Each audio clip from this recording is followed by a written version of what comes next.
আমার কিছু ব্রিলিয়েন্ট এবং টপার বন্ধু আমার থেকে জিজ্ঞেস করে যে বন্ধু কিভাবে না পড়ে পরীক্ষার আগে ভালো রেজাল্ট করা যায়। চিন্তা করছেন? আমি তোমাদের জন্য একটা টিপস দিছি, যে টিপসটা ফলো করে তোমরা অবশ্যই ভালো একটা রেজাল্ট করতে পারবে। পরীক্ষার আগে অবশ্যই তুমি কখনো টেনশন করবে না। তুমি না পড়ে সুন্দর করে পরীক্ষার হলে যাবে এবং গিয়ে তোমাকে খাতা দেওয়া হবে। খাতা পাওয়ার পর তুমি এক স্কেল দুই দিয়ে লম্বা লম্বা করে স্কেল টেনে নেবে।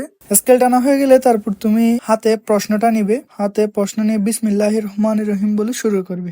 তো আমাদের এখানে প্রথম প্রশ্নে বলা হয়েছে সাবান কি। যেহেতু তুমি কোনো পরে আসো নাই, তাই আল্লাহর কাছে একটু দোয়া চাইবে এবং দোয়া চাওয়ার পর তো তুমি লিখবে 1 নং প্রশ্নের উত্তর। তারপর তুমি এভাবে একটা টান, এভাবে একটা টান, তারপর আরেকটা টান, তারপর এভাবে একটু করে ডিউ দেবে, তারপর আরেকটা ডিউ। তো তোমার এখানে কালারিং কলম তাহলে কালারিং কলম নিয়ে যাবে, অবশ্যই নিয়ে এভাবে এভাবে করে কিছু আর্ট করবে।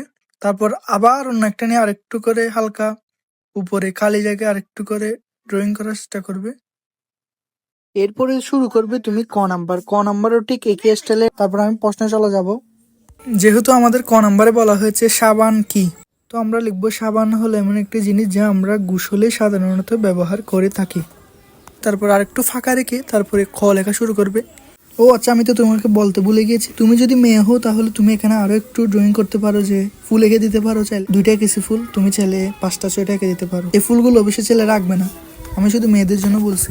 তারপরে আমরা খ নম্বর প্রশ্নে চলে যাব। প্রশ্নে চলে গিয়ে দেখা যায় যে গ্লাস ক্লিনার কি। তো তুমি লিখতে পারো গ্লাস ক্লিনার হলো এমন একটি জিনিস যা আমরা ব্যবহার করি। তারপর তুমি অন্য পৃষ্ঠে চলে যাবে। তোমার থেকে অবশ্যই নিচে পিটিও লিখে দিতে হবে। তো তুমি এর পরের 3 লাইন তুমি তোমার বন্ধুতে কলম পড়ে যাওয়ার নাম করে চুরি করে লিখবে হালকা করে। তারপর তুমি লিখবে গ ঠিক একই স্টাইলে। এরপর আমরা প্রশ্নে চলে যাব। প্রশ্ন গিয়ে আমাদের বলা হয়েছে পরিষ্কার ও কৌশল। তারপর তুমি পারি পারি ভাব নিয়ে হালকা করে উদ্দীপকের অংশটা তুমি তুলে ধরবে। এরপর তুমি উদ্দীপকের 10ম শ্রেণীর ছাত্র থেকে শুরু করে পরামর্শ দিলে পর্যন্ত উদ্দীপকটা ফুল টু ফুল কপি করে দেবে। মনে রাখবে যত বেশি লেখা তত বেশি নাম্বার, নাম্বার কম লেখাও কম। তুমি লেখার পর একটু ফাঁকা রেখে তুমি লিখতে পারো, তাই শাওন যা ব্যবহার করলো তা ব্যাখ্যা করলাম। বদ্ধতার খাতিরে পিটিও লিখবে। গয়ে বলা হয়েছে যুক্তিসহ ব্যাখ্যা করো।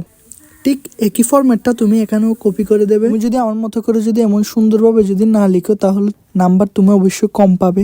তাই তুমি আমার মতো করে লিখতে হবে। এরপর তুমি চাইলে একটা বেশি ভালো হওয়ার জন্য তুমি একটা চিত্র এঁকে দিতে পারো চাইলে। এটা হলো শাওন আর এটা হলো শাওনের সাবান, আর অন্যদিকে এটা হলো রিয়াদ আর এটা হলো রিয়াদের সাবান। তারপর তুমি হালকা করে একটা যুক্তি লিখে দিতে পারো। যেহেতু আমাদের বাসায় সাবান ব্যবহার হয়, তাই শাওন ও রিয়াদের বাসায়ও সাবান ব্যবহার হয়। এগুলা লিখলে হবে কি, তাহলে স্যার তোমার প্রতি বেশি খুশি হবে এবং খুশি হয়ে তোমাকে ভালো নাম্বার দেবেন। ওরে শালা, না কোনো তুই ফলা করস না কোনো তুই এমনি কিছু করস। যা ওটা ফলা করতে বিয়াদব, এখন যা। বিয়াদব, কোনো পলা করস না বেড়া, এখন পড়তে ফলা করতে বেড়া।